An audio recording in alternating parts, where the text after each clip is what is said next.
Alright, so recently I bought this MacBook online for 185 euros. It's a 2012 model and it has an i5 processor. 5th generation.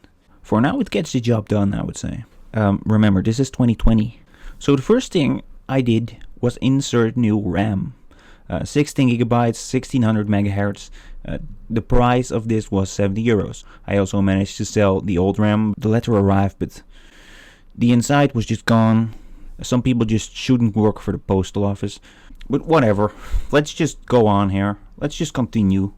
So, what you want to do is get your tools ready. Your little toolbox, right? Screw the screws out. Yeah, nice. It sounds genius.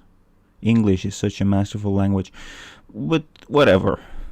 Now, what I like to do when screwing out the screws, I like to lay them in a pattern which I can recognize them in when I have to put them back in there, especially if they're like different sizes.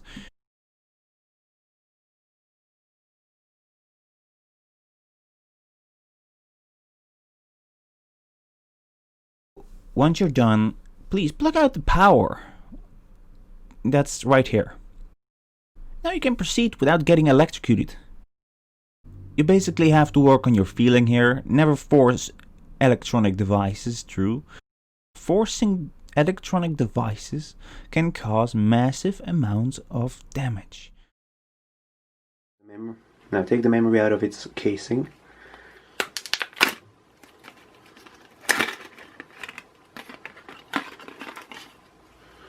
Let's take those.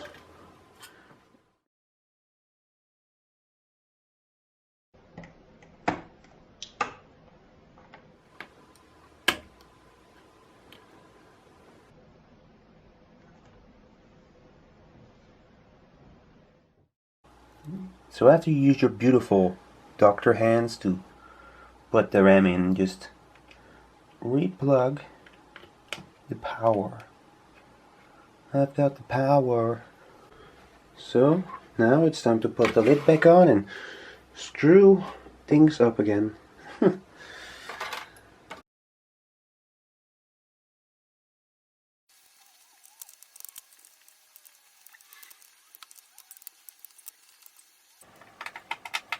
Alright, when you are all set and ready, please turn your MacBook around once again. And let's see if this beauty does it. Let's see if our beauty functions.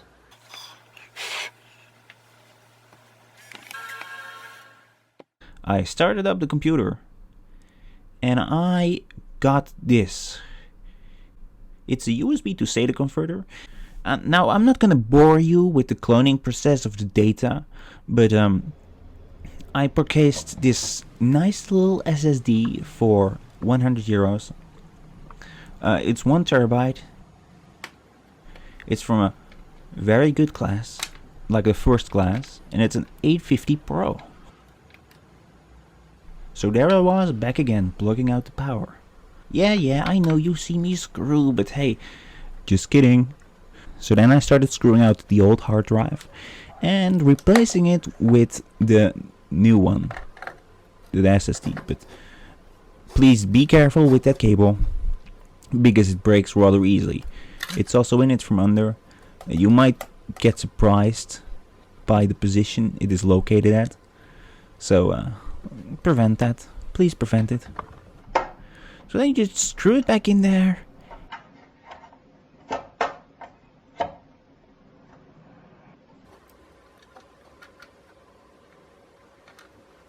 And screw back the plate. And you're almost done, I guess.